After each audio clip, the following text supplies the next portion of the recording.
बच्चों, आज जो है हम लोग वर्ग 10th का जो हिस्ट्री में जो चैप्टर पढ़ने जा रहे हैं वो अध्याय 1 है, यानी चैप्टर 1 है। और इस चैप्टर का जो शीर्षक है वह है यूरोप में राष्ट्रवाद का उदय। तो इस चैप्टर का मुख्य बिंदु है कि यूरोप में राष्ट्रवाद का उदय कैसे हुआ, इसके विषय में हम लोग को जानकारी लेना है। तो आगे की जो गतिविधि जो है हम बताने जा रहे हैं कि यूरोप में राष्ट्रवाद का उदय कैसे हुआ। इसमें कुछ ऐसे भी चित्रकार थे, जैसे फ्रांसीसी चित्रकार फ्रेडरिक चानू ने अपने सपने जनतांत्रिक और सामाजिक गणतंत्र की अवधारणा को जनता के सामने अपने 4 चित्रों के माध्यम से प्रस्तुत किया था। और इन चित्रों का प्रकाशन जो है 1847 में किया गया था। और इस श्रृंखला के में जो यूरोप और अमेरिका के लोग दिखाए गए हैं, सभी उम्र और सामाजिक वर्गों के स्त्री पुरुष एक लंबी कतार में स्वतंत्रता की प्रतिमा की वर्णना करते हुए जा रहे हैं। और फ्रांसीसी क्रांति के स्वरूप जो है ज्ञान आपको अवश्य होगा, जिसमें स्वतंत्रता का प्रतीक के रूप में जो है महिला आकृति को अपनाया गया था। और उसके एक हाथ में जो है ऊपर उठी ही जलती मशाल स्वतंत्रता के प्रचार का प्रतीक थी। और उसके दूसरे हाथ में फ्रांसीसी क्रांति से प्राप्त हुए मानव अधिकार का प्रतीक प्रतिलिपि भी है। स्वतंत्रता की प्रतिमा के सामने कुचली हुई दशा में राजतंत्र या तानाशाही स्वरूप को दिखाया गया है। और इसमें जो है दुनिया के लोग अपने अलग राष्ट्रों के समूह में बटे हुए थे, जिनकी पहचान उनके कपड़ों और राष्ट्रीय पोशाक से होती थी। मैं यानी कहने का आता है, जो जिस राष्ट्र का था, जिस देश के था, उस देश का कपड़ा और पोशाक जो है अलग अलग था, जिसको देखने से उस देश की राष्ट्रीयता का पता चलता था। स्वतंत्रता की प्रतीक प्रतिमा के सामने बड़े राष्ट्र राज्य के रूप में स्थापित हो चुके थे। संयुक्त राज्य अमेरिका, स्विट्जरलैंड के लोग एक जुलूस का नेतृत्व कर रहे थे। फ्रांस, जो क्रांतिकारी तिरंगे से पहचाना जा सकता है, प्रतिमा के पास अभी अभी पहुंचा है। और यह चित्र में जो झंडा जर्मन लोग थामे हुए हैं, उनका रंग जो है काला, लाल और सुनहरा है। यह झंडा शार्वी की अद्भुत कल्पना थी, क्योंकि जिस समय इस चित्र को बनाया गया उस समय जर्मनी जो है किसी भी प्रकार से एक राष्ट्र के रूप में नहीं था। जो झंडा वे थामे हुए हैं वह 1848 की उदारवादी उम्मीदवारों की अभिव्यक्ति या उनकी अपना वचन है, जिनमें अनेक जर्मन भाषी रियासतों को प्रजातांत्रिक संविधान के अंतर्गत एक राष्ट्र राज्य में गठित करने की चाह थी। स्वतंत्रता की प्रतीक प्रतिमा के सामने सर्जुग ने अपने चित्रों में फ्रांसीसी, अमेरिकी, स्विट्जरलैंड के लोगों के साथ में अगली पंक्ति में जर्मनी, ऑस्ट्रिया, 2 सिसिलों की जो है रासा, लंबी, पोलैंड, इंग्लैंड, आयरलैंड, हंगरी इत्यादि रूस के लोगों की चित्र है। और इन लोगों ने जो है अपने राष्ट्र की उदय के लिए न केवल शासकों बल्कि उसके अधिकांश नागरिकों में एक साझा पहचान का भाव, साझा इतिहास का, विरासत का भावना बनाया।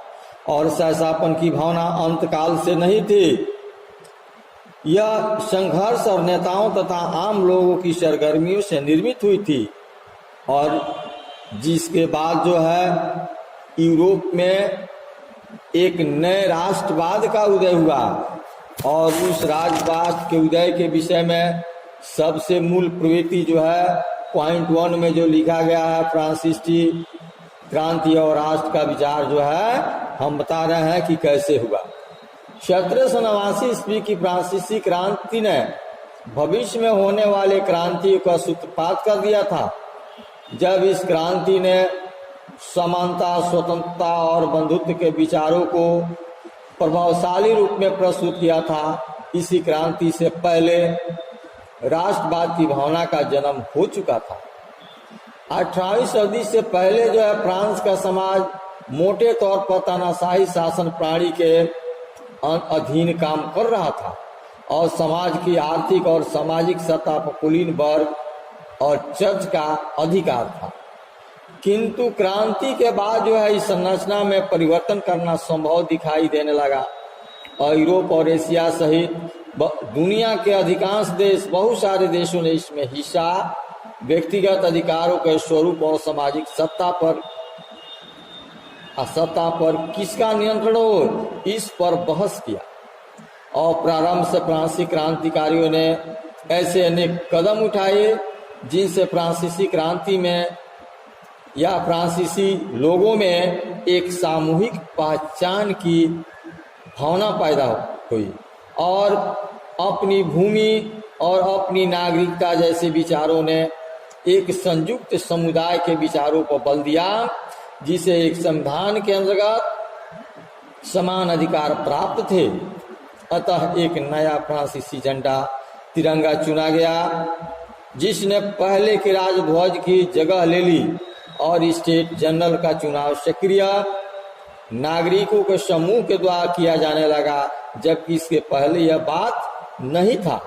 उसका नाम बदल करके नेशनल असेंबली कर दिया गया और नई स्तुति रची गई, शब्द की गई, शहीदों को गुणगान किया गया और सब राष्ट्र के नाम पर संबोधित किया गया।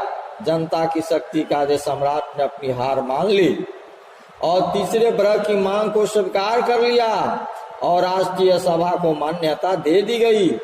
और जब इसकी मान्यता मिल गई तो इस मान्यता का अर्थ था कि अब सम्राट की शक्ति राष्ट्रीय सभा द्वारा नियमित की गई और 4 अगस्त 1789 को रात को असेंबली ने करो कर्तव्य और बंधन वाली सामंती व्यवस्था को खत्म का ऐलान कर दिया और उस समय से जो फ्रांसीसी क्रांति का राष्ट्र का विचार जो है लोगों में अपने देश की विकास करने की क्षमता बढ़ी।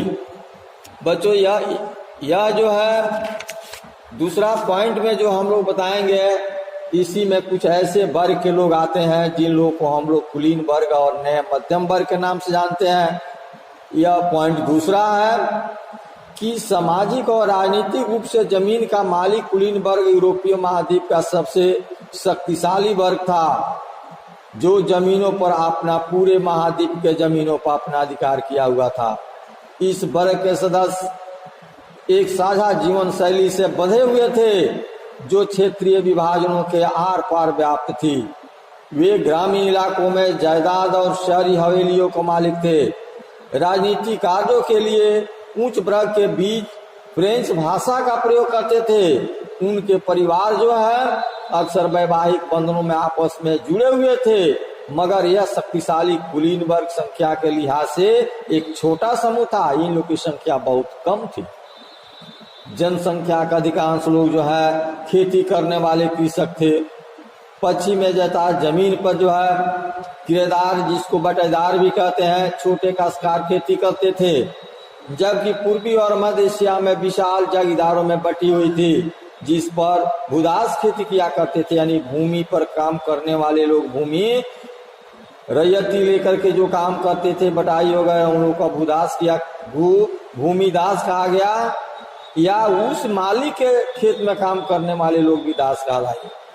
अफ्रीका से लाए गए निग्रो दासी एक प्रकार का दास वर्ग के लोग हैं, जो दूसरे को चापलूसी करते हैं या दूसरे के अधीन रह करके अपने जीवन को निर्वाह करते हैं, काम धंधा करते हैं। वैसे लोगों को दास के नाम से पुकारा जाता है। और यह दास जो है अफ्रीका से लाए गए थे, जिन दासों का नाम था निग्रो। और यह मध्यम यूरोप में कृषि क्षेत्र में उत्पादन काफी बढ़ाया, मेहनत किया, काफी बढ़ाया भी। इन सब का परिणाम यह हुआ कि इस बढ़े हुए उत्पादन से औद्योगिक उत्पादन में भी वृद्धि हुई। उद्योग धंधा काफी विकास किए और नए व्यापारिक वर्गों का शहरों में उदय हुआ। छोटे मोटे शहर भी बनना शुरू हो गए। इंग्लैंड में सर्वप्रथम औद्योगिक क्रांति हुआ और उस औद्योगिक क्रांति के समय जो है विश्व के शेष भागों में भी इसका प्रसार हुआ और 1750 से 1850 के बीच में इंग्लैंड में जो लगातार परिवर्तन हुआ, जिसकी वहां से या वहां उत्पादन की फैक्ट्री चालू हो गई, आप प्रोडक्शन जो है काफी मात्रा में बढ़ने लगा। इस प्रक्रिया के फलस्वरूप एक नए सामाजिक वर्ग का उदय हुआ जिसका नाम था श्रमिक, और इस क्रांति के कारण संपूर्ण अर्थव्यवस्था ने एक नई करवट ली जिससे समाज का स्वरूप ही बदल दिया। और इसी सामाजिक बदलाव के बीच एक नए वर्ग मध्यम वर्ग का उदय हुआ जिसने शिक्षित और उग्रवादी मध्यम वर्गों के बीच में राष्ट्रीय एकता के विचारों को पनपाने का कार्य किया। इस प्रकार कुलीन वर्ग और नए मध्यम वर्ग का वहां पर यूरोप में जो है जन्म हुआ। बच्चों, इसमें जो तीसरा पॉइंट है, 1815 के बाद एक नया रूढ़िवादी है, और यह नया रूढ़िवादी शासन व्यवस्था जो है, इसके विषय में जो हम लोग पढ़ेंगे, यह शासन व्यवस्था कुछ हद तक बड़ी अच्छी है। 1815 ईस्वी के नेपोलियन के वाटरलू नामक स्थान पर हार के साथ रूढ़िवादी विचारधारा फिर से पनपने लगा, और इस बार इस विचारधारा में अनुगता का प्रति इतना विरोध नहीं हुआ था जितना फ्रांसीसी क्रांति से पहले था। उन्होंने नेपोलियन की शासन प्रणाली से ज्ञात हो गया था कि आधुनिक राष्ट्र की सोच राजतंत्र को मजबूती से प्रदान करनी है, और एक आधुनिक सेना के माध्यम से ही राजतंत्र को और अधिक आगे मजबूत किया जाना है। कुशल नौकरशाही, विकासशील अर्थव्यवस्था, सामंतवाद और सामूहिक कृषि की समाप्ति जैसे विषयों को उनके विचार पहले से अधिक सकारात्मक दिखाई दिए। उदारवादियों के विपरीत रूढ़िवादी लोग वे थे जो मानते थे कि राज्य और समाज की स्थापित प्राथमिक संस्था जैसे राजतंत्र, चर्च, सामाजिक ऊंच नीच, संपत्ति और परिवारों को बनाए रखना था। 1815 में ब्रिटेन, रूस, पारसा और ऑस्ट्रिया जैसे यूरोपीय शक्तियों ने जिन्होंने मिलकर नेपोलियन को हराया था के प्रतिनिधि यूरोप के लिए एक समझौता करने के लिए तैयार हुए, जिसका सम्मेलन एक वियना में हुआ। इस सम्मेलन की मेजबानी या अगवानी जो है ऑस्ट्रिया के चांसलर ड्यूक मेटरनिख ने की थी, और इसमें प्रतिनिधियों ने 1815 की वियना संधि तैयार की, जिसका उद्देश्य जो है उन कई सारे बदलाव को खत्म करना था जो नेपोलियन युद्धों को दौरान हुए थे।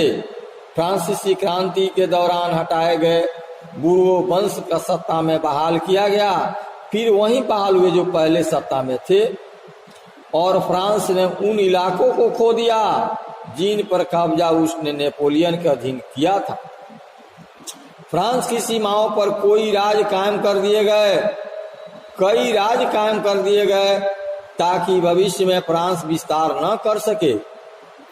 अंत में उत्तर में नीदरलैंड का राज स्थापित किया गया, जिसमें बेल्जियम शामिल था, और दक्षिण में पिडमोंट में जेनेवा जोड़ दिया गया, और पर्सा को उसकी पश्चिमी सीमाओं पर महत्वपूर्ण नए इलाके दिए गए, जबकि ऑस्ट्रिया को उत्तरी इटली का नियंत्रण में सौंपा गया था। मगर नेपोलियन ने 39 राज्यों का जो जर्मन महासंघ स्थापित किया था उसे बरकरार रखा।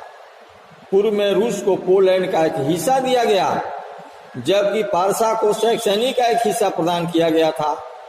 इस सब का मुख्य उद्देश्य है उन राजतंत्रों की बहाली था जिन्हें नेपोलियन ने बर्खास्त कर दिया था।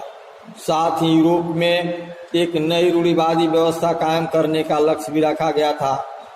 फ्रांस में नेपोलियन की हार के बाद वहां शेष यूरोप में फिर से रूढ़िवादी तानाशाही सरकार की स्थापना होने लगे, और इस प्रकार सरकार के द्वारा उस समय अपनाई गई कार्यप्रणाली का स्वरूप बदल गया। रूढ़िवादियों की आलोचना करने वालों ने उनसे असहमति जताने वाले के साथ कठोरता से पेश आने लगे, और निरंकुश सरकार की वैधता पर सवाल उठने लगी। अत्याचारी तरीके से दबाया गया। फ्रांसीसी क्रांति से जुड़ी पुस्तकों में साहित्य, नाटक, यूरोप में जो है बहुत सारे जो है गीतों और सेंसरशिप का भी सहारा लिया गया, और जो इसमें जो है प्रेस के आज़ादी को लेकर उठ रही मांग को भी सरकार द्वारा घोषित किया गया, इसे कठोरता से दबाया भी गया। बच्चों आज इतना ही, बाकी जो है दूसरे वीडियो में बताया जाएगा।